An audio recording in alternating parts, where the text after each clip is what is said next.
Overthinking से high performance तक 4 easy steps में। तो आपके पास एक लक्ष्य है जिसके लिए आप सच में उत्साहित हैं। आपने उस पर रिसर्च की है, उसकी प्लानिंग की है, सभी लिस्ट बना ली है, और फिर भी आप क्या होगा अगर वाले सवालों में पूरी तरह से उलझकर स्टार्टिंग लाइन पर ही अटके हुए हैं। क्या होगा अगर मैं आपसे कहूं कि समस्या यह नहीं है कि आप आलसी हैं या आप तैयार नहीं हैं। समस्या यह है कि आप शायद कुछ ज्यादा ही तैयार हैं। आप एनालिसिस पैरालिसिस एनालिसिस पैरालिसिस नाम के जाल में फंस गए हैं, और आज हम आपको इससे बाहर निकालने वाले हैं। यह सिर्फ कम सोचने के बारे में नहीं है, यह बेहतर सोचने के बारे में है। यह उस सारी बेचैन और बार बार घूमने वाली मानसिक ऊर्जा को केंद्रित और निर्णायक एक्शन में बदलने के बारे में है। आप देखिए, क्या करना है यह जानने और उसे असल में करने के बीच का जो फासला है, वहीं पर ज्यादातर सपने दम तोड़ देते हैं। और मजे की बात यह है कि अक्सर सबसे होशियार और सबसे काबिल लोग ही इस फासले में सबसे ज्यादा समय तक फंसे रहते हैं। हर मुमकिन पहलू को देख पाने कि उनकी क्षमता एक वरदान के बजाय एक अभिशाप बन जाती है। लेकिन यह आपकी कहानी हो, ऐसा जरूरी नहीं है। Asterisk asterisk the problem asterisk asterisk. चलिए इस दुश्मन को एक नाम देते हैं, एनालिसिस पैरालिसिस। यह तब होता है जब आपका दिमाग प्लानिंग करने, रिसर्च करने और हर एक विकल्प को तौलने में इतना ज्यादा उलझ जाता है कि आप कोई भी फैसला लेने में शारीरिक रूप से असमर्थ हो जाते हैं। यह प्रोडक्टिव महसूस होता है ना? वह सारा सोचना, वह सारी स्ट्रैटेजी बनाना, यह मेहनत जैसा लगता है। लेकिन असल में आप बस कीचड़ में अपने पहियों को घुमा रहे हैं। अपने दिमाग को एक सुपर पावरफुल कंप्यूटर की तरह सोचें। जब आप जरूरत से ज्यादा सोचते हैं तो आपके बैकग्राउंड में दर्जनों ऐप्स चल रहे होते हैं। हर क्या होगा अगर एक ऐप है। हर संभावित असफलता जिसकी आप कल्पना करते हैं, वह एक और ऐप है। हर नया आर्टिकल जो आप पढ़ते हैं, वह एक और ऐप है।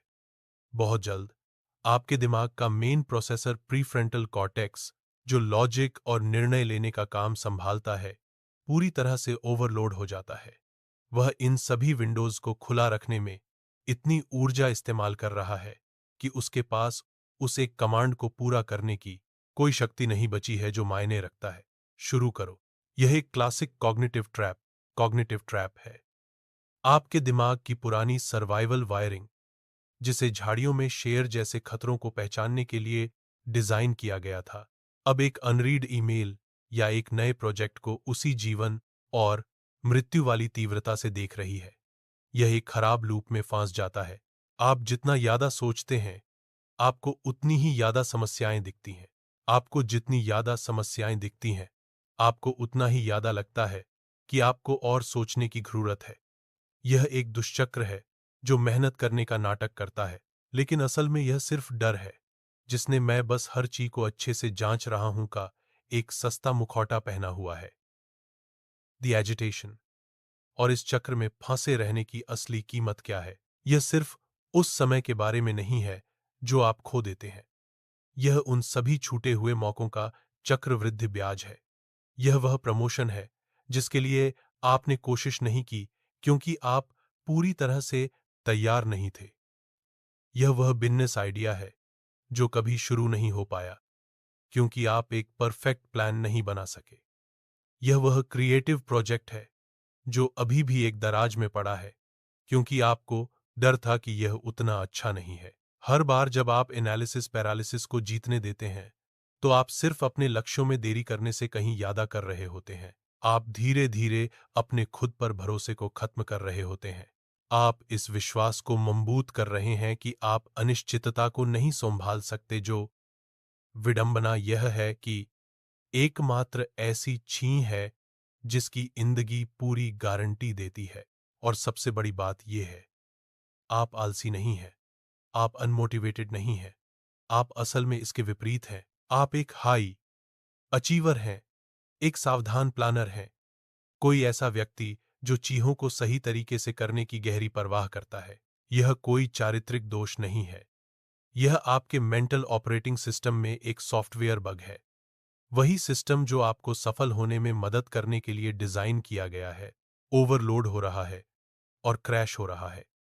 लेकिन अच्छी खबर यह है, किसी भी सॉफ्टवेयर को अपडेट किया जा सकता है, किसी भी बग को ठीक किया जा सकता है। Asterisk asterisk the pivot and promise asterisk asterisk इस चक्र को हमेशा के लिए तोड़ने का एक तरीका है। मैं आपको एक सरल 4 स्टेप वाला फ्रेमवर्क बताऊंगा जो आपकी सारी मानसिक उथल पुथल को निर्णायक एक्शन और हाई परफॉर्मेंस में बदलने में मदद करेगा। ये सिर्फ हवाई मोटिवेशनल कोट्स नहीं है, ये व्यावहारिक विज्ञान समर्थित रणनीतियां हैं जिन्हें समस्याओं के प्रति आपके दिमाग के पूरे दृष्टिकोण को फिर से बदलने के लिए डिजाइन किया गया है। हम आपके सिस्टम को रीबूट करने जा रहे हैं और एक नया प्रोग्राम इंस्टॉल करने जा रहे हैं। एक ऐसा प्रोग्राम जो सिर्फ एनालिसिस के लिए नहीं, बल्कि एक्शन के लिए बना है। चलिए ये करते हैं। सेक्शन 1, स्टेप 1, ट्रिगर को अलग करें और नए ढंग से देखें। यादा सोचने के जाल से बचने का पहला कदम यह नोटिस करना है कि आप उसमें फंस गए हैं। यादा सोचना आमतौर पर एक ट्रिगर विचार से शुरू होता है। यह वही शुरुआती ख्याल है, क्या होगा अगर मैं इसे गड़बड़ कर दूं, या क्या यह वाकई इसे करने का सबसे अच्छा तरीका है।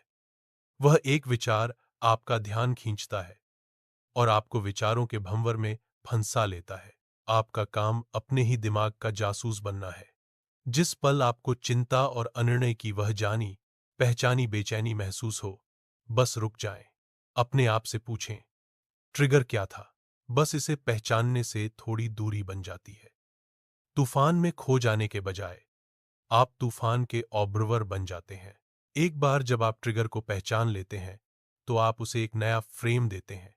हमारे दिमाग अनिश्चितता को एक खतरे के रूप में देखने के लिए बने हैं, जो हमारे भावनात्मक डर के केंद्र अमिगडाला अमिगडाला को एक्टिव कर देता है। यह आपके सिस्टम को तनाव वाले हार्मोन से भर देता है और साफ सोच को लगभग असंभव बना देता है। लेकिन आप जान बूझकर इस कहानी को बदल सकते हैं। जो घबराहट वाली ऊर्जा आप महसूस करते हैं, वह सिर्फ डर नहीं है, वह एक्टिवेशन एनर्जी है। यह आपके शरीर और दिमाग के एक चुनौती के लिए तैयार होने की भावना है। हाय परफॉर्मर अपनी घबराहट से छुटकारा नहीं पाते, वे बस उसे उत्साह कहना सीख जाते हैं। ऐसा करने का एक शक्तिशाली तरीका साइंटिस्ट वाली मानसिकता अपनाना है। एक साइंटिस्ट असफल प्रयोग को व्यक्तिगत विफलता के रूप में नहीं देखता, वह इसे डेटा के रूप में देखता है। हर अधूरा एक्शन बस नई जानकारी है जो आपको बताता है कि आगे क्या करना है। जब आप खुद से कहते हैं, मैं सिर्फ डेटा इकट्ठा कर रहा हूं, तो आप एक्शन से डर को निकाल देते हैं।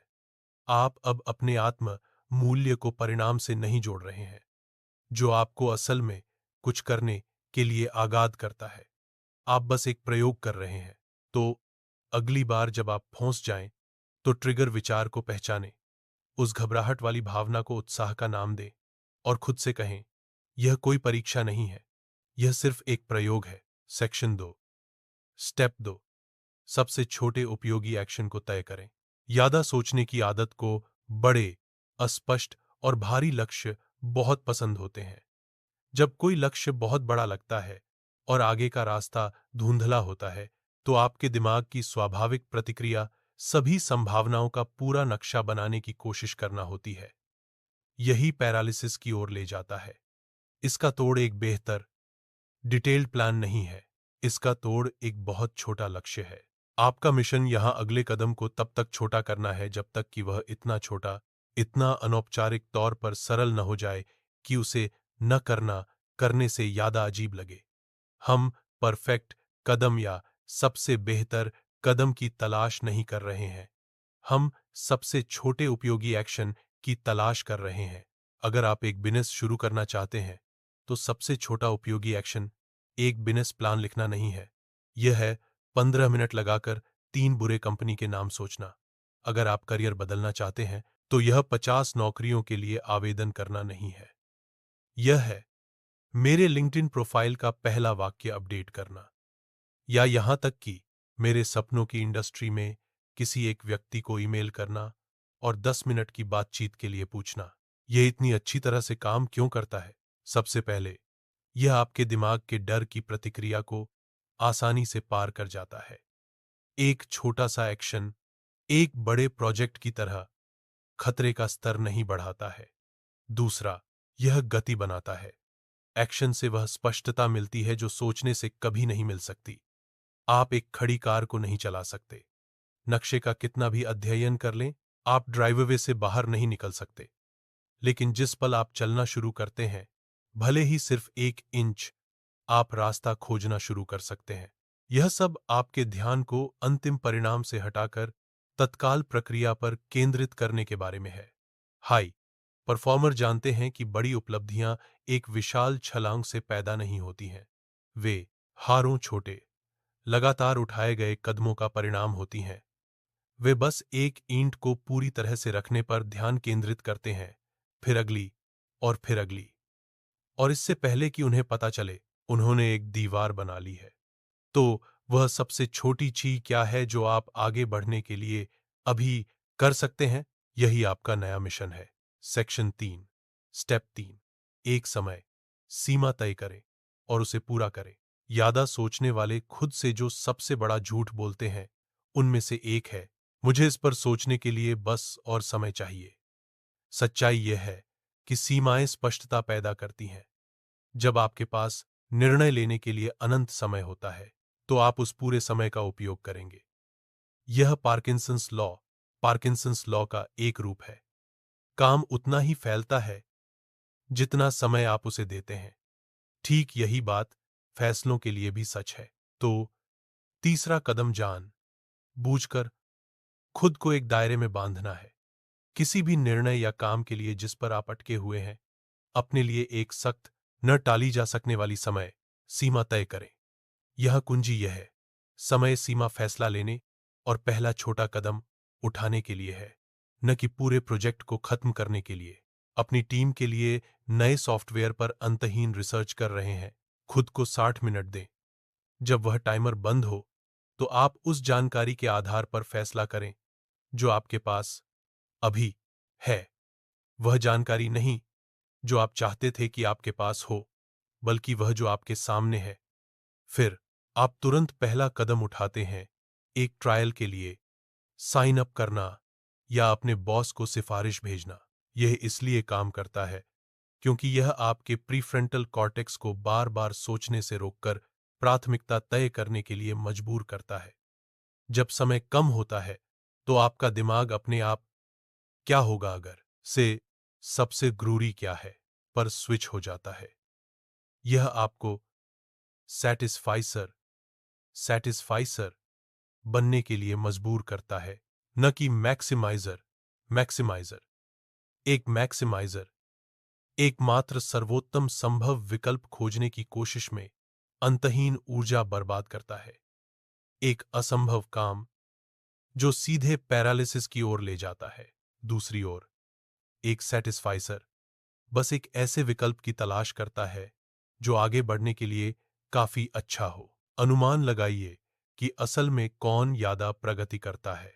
सैटिस्फाइसर हर बार। हाई परफॉर्मेंस का मतलब परफेक्ट निर्णय लेना नहीं है।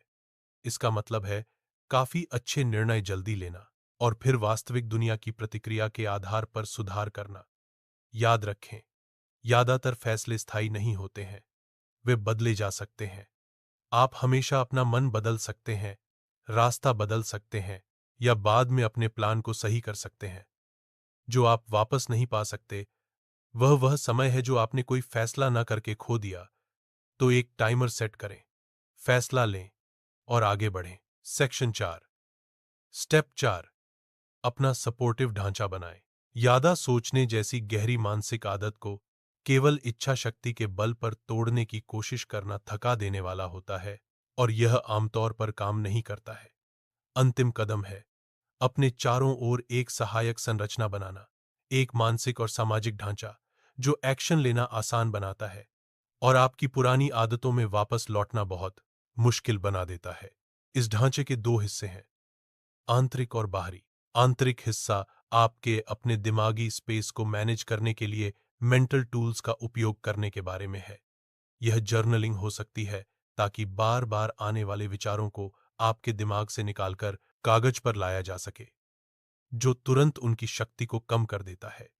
यह विजुअलाइजेशन हो सकता है, जहां आप मानसिक रूप से उस छोटे एक्शन का अभ्यास करते हैं जिसे आप करने वाले हैं, जो आपके दिमाग को सफलता के लिए तैयार करता है।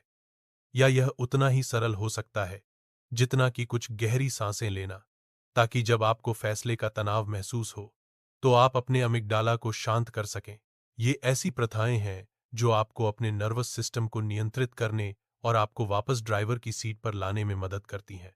बाहरी हिस्सा पूरी तरह से जवाबदेही का उपयोग करने के बारे में है। किसी भरोसेमंद दोस्त, मेंटर या कोच को बताएं कि आपका सबसे छोटा उपयोगी एक्शन क्या है और आप उसे कब तक पूरा कर लेंगे। किसी दूसरे व्यक्ति को अपना लक्ष्य जोर से बताने का सरल कार्य आपके असल में उसे करने की संभावना को नाटकीय रूप से बढ़ा देता है। यह एक स्वस्थ सामाजिक दबाव बनाता है, जो परफेक्शनिज्म के आंतरिक दबाव के खिलाफ काम करता है। आप निष्क्रियता के साथ एक छोटा तत्काल परिणाम भी जोड़ सकते हैं। यदि आप अपनी तय समय सीमा तक अपना निर्धारित कदम नहीं उठाते हैं, तो क्या होता है? शायद आपको किसी ऐसी राजनीतिक पार्टी को 10 रुपए दान करने पड़ें जिसे आप बिल्कुल पसंद नहीं करते, या वह एक काम करना पड़े जिसे आप पूरे हफ्ते से टाल रहे हैं। यह टालमटोल के साथ थोड़ी तत्काल पीड़ा जोड़ता है, जो आपके दिमाग को यह सीखने में मदद करता है कि ज्यादा सोचने से सुरक्षा नहीं मिलती, बल्कि एक नकारात्मक परिणाम मिलता है। आंतरिक उपकरणों और बाहरी जवाबदेही का यह संयोजन एक शक्तिशाली वातावरण बनाता है, जो एनालिसिस पर एक्शन को प्राथमिकता देता है। तो यह रहे वो 4 आसान स्टेप्स एनालिसिस पैरालिसिस की जंजीरों से आगाद होने के लिए। पहला, आप ट्रिगर को पहचानते हैं और उसे नया फ्रेम देते हैं, अपने डर को ईंधन में बदलते हैं।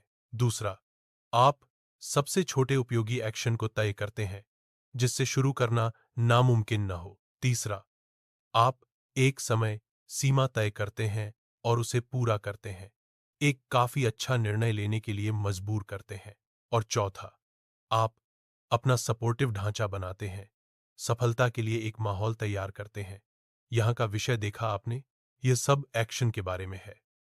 प्रगति मन को उस तरह शांत करती है जैसे सोचना कभी नहीं कर सकता। आप सोचकर हाई परफॉर्मेंस वाली मानसिकता तक नहीं पहुंचते, आप एक्शन लेकर उस तक पहुंचते हैं। स्पष्टता ऐसी चीज नहीं है जिसे आप ढूंढते हैं, यह ऐसी चीज है जिसे आप गति के माध्यम से बनाते हैं। तो यहां आपके लिए मेरी चुनौती है, आपका काम एक और वीडियो देखना नहीं है, यह एक और आर्टिकल पढ़ना या एक नई यादा परफेक्ट योजना शुरू करना नहीं है। आपका काम उस एक चीज को चुनना है जिस पर आप यादा सोच रहे हैं, और अभी स्टेप 1 लागू करना है। वह एक चीज क्या है, और वह सबसे छोटा, सब आकस्मिक तौर पर छोटा एक्शन क्या है जिसे आप उसे 1 इंच भी आगे बढ़ाने के लिए उठा सकते हैं? मुझे नीचे कमेंट्स में बताएं। वह एक एक्शन क्या है जिसे आप आज लेने जा रहे हैं? इसे लिखकर आप पहले ही पहला कदम उठा रहे हैं। आप इसे वास्तविक बना रहे हैं। सोचना बंद करें, करना शुरू करें। आपका भविष्य आपको इसके लिए धन्यवाद देगा।